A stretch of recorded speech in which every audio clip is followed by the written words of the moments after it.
We are here today with Stéphanie André. Stéphanie is an executive producer who has looked after the sustainability for the opening of the Olympic ceremony in Paris in 2024 and Paralympics. So were there any sustainability or accessibility innovations introduced during the project that you believe could become standard practice for future large-scale productions? One of the first innovative steps that comes to my mind is the use of rail freight, maybe, because for this event, part of the grandstand that were installed along the Seine was transported back by train. And this approach reduced the number of truck journeys, which are both energy intensive and costly. Another key innovation was maybe about environmental impact assessment with the in-depth analysis of the hydroecological impact of the artistic sequences. We had 12 sequences in total, and each one was thoroughly studied to assess its effects on the local wildlife, plants, and the surrounding environment. So in some cases, we had to adjust our installation methods or timelines to better protect the environment. We also planned ahead, way ahead, the second life of sets and costume, and some were returned to their creators, like for the top artists, for example, and others were donated to dance schools to support young dancers, and that avoided unnecessary waste, I think. They managed to minimize the use of generators. And when generators were used and needed, they ran exclusively on biofuel, which reduced significantly the event carbon footprint.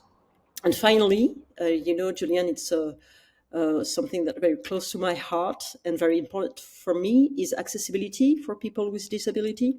It's crucial that organizers receive proper training, not only for physical accessibility, like installing ramps, adapted furniture, or specific device, but also for content accessibility. That would include real-time captioning, for example, or sign language interpretation, or subtitling, or sign singing during artistic performances. So that's something that pops up in my mind when you talk about sustainability and accessibility.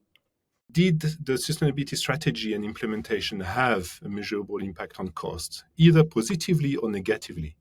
Well, implementing a sustainability and accessibility strategy naturally requires an investment. But from a financial standpoint, using rail freight significantly reduced dismantling cost because there is one train instead of like maybe 50 trucks. And similarly, relying mainly on direct grid connection rather than heavy use of generators, that helped to substantially lower the energy budget, which is typically one of the major expenses in this type of ceremony. So yes, it's an expense, but it can also be cost reductive.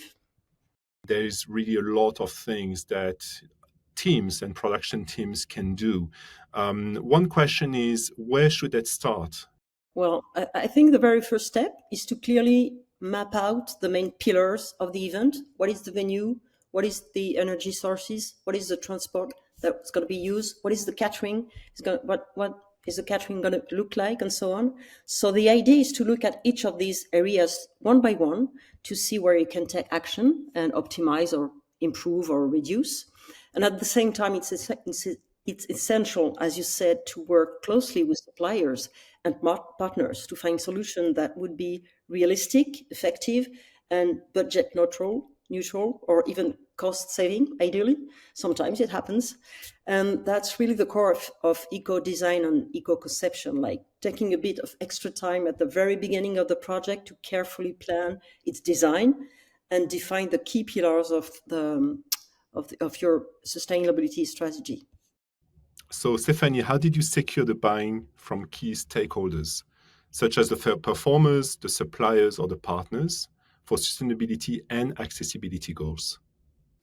Well, first, I have to say that we have in France very strong regulations regarding sustainability and also accessibility, even though they're not always respected. But this is a first milestone that is important to keep in mind. And when you work around the Seine and the Seine environment, the banks of the river are really highly protected. So we had to comply to all these rules and law first. But overall, I didn't have to fight hard to get stakeholders on board.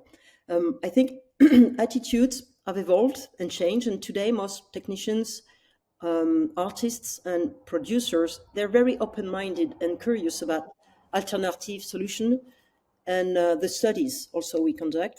So for the most part, teams were really eager and engaged right from the start. And for those who were more hesitant, that meant clearly explaining how a technical solution could be replaced, what kind of study we were conducting, what data we were collecting and analyzing. And sometimes the solution we proposed turned out to be less expensive, which is also always a strong argument to bring everyone on board.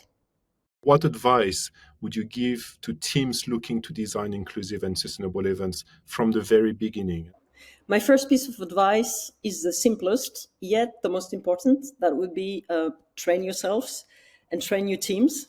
Because the shift towards more sustainable and accessible, inclusive events start with building strong knowledge and skills for everyone involved, of course. Then there are the few eco-design principles to keep in mind, like choose the right venue first, because transport costs, whether for logistic, crew, or artistic, can account for up to 80% of the ecological impact of an event. Second thing would be rethink catering, maybe, because food alone can represent up to 20% of the environmental impact of a large public event. So if you offer less meat-heavy or fully plant-based option is an effective solution, and not only lowering carbon emissions, but also maybe giving the audiences the chance to discover new flavors or new way to cook things.